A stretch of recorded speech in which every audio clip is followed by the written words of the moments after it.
Welcome back, fellow geeks, to A Geek Named Bob Presents 100 Days of Horror. Today it is day 6 of our 100 days of watching horror films we haven't seen before and talking about them on various different medias. I'm talking about mine here on my YouTube channel, but you can also check out my Facebook and my Twitter and my website, www.ageeknamedbob.com, to find out everything else I am writing about. You can find everyone else who involved in my friend group who talking about this project at 100 Days of Horror on Facebook. We're the ones with the little Leatherface symbol, because there's a couple ones out there. So check us out there, find out everything that we're talking about, and today I'm going to be talking about a film that isn't quite horror, but it uses horror conventions, and several people seem to think it was before it came out, leading to some disappointed folks. I did get permission from our ringleader, Kim of the Horror Honeys, who kind of gets all involved in this, to go ahead and talk about it as mine for today. And it is 2017's A Ghost Story, written and directed by David Lowery and starring Maura Rooney and Casey Affleck as a married couple who are going through some troubles when he gets in a car accident and dies. The troubles they have are about this house where he wants to stay because he really likes it and she wants to move on. So when he dies, he puts on a white sheet, like the stereotype of a ghost or a fan of Beetlejuice, and comes back to the house where he haunts it. So I guess just do the rest of the video like this. In my Mighty Morphin Power Rangers blanket. Right? I should do it. No, it's probably a little annoying. Alright. Yeah, that's not too bad. So A Ghost Story is not quite the horror film, but like I said, it uses the conventions. It uses it's a ghost story from a ghost's point of view. That's a ghost story.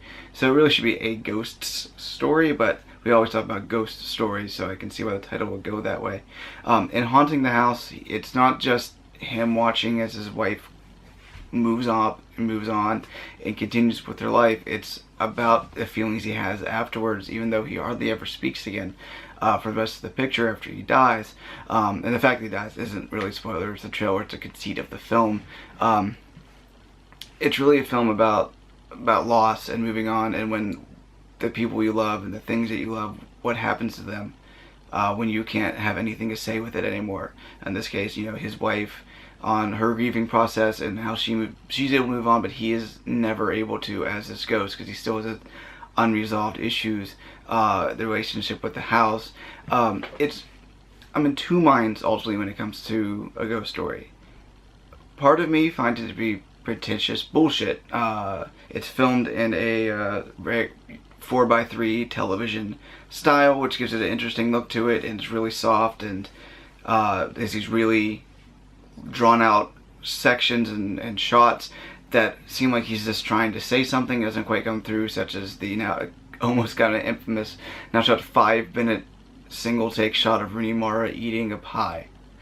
It doesn't really add anything to it except for we're seeing her grief process, but after a while it just keeps going and going, and there's this speech about halfway through with his character who goes on this tirade about life and the things that we and how pointless many things are and what's important in other ways. That really seems like a big soapbox, and it's these moments that take me out of this otherwise brilliantly crafted, gorgeous looking film that, yeah, on the other side, I absolutely loved it, in its quiet weakness in a way, but it's also about how everything moves on, keeps moving forward, and the inevitable movements of time, whether we're involved or not, as he sees the later denizens of the house after his wife moves up, and a couple other people who have lived there in the future and in the past, and what happens to this particular plot of land, and the other, what else he comes in contact with by nature or by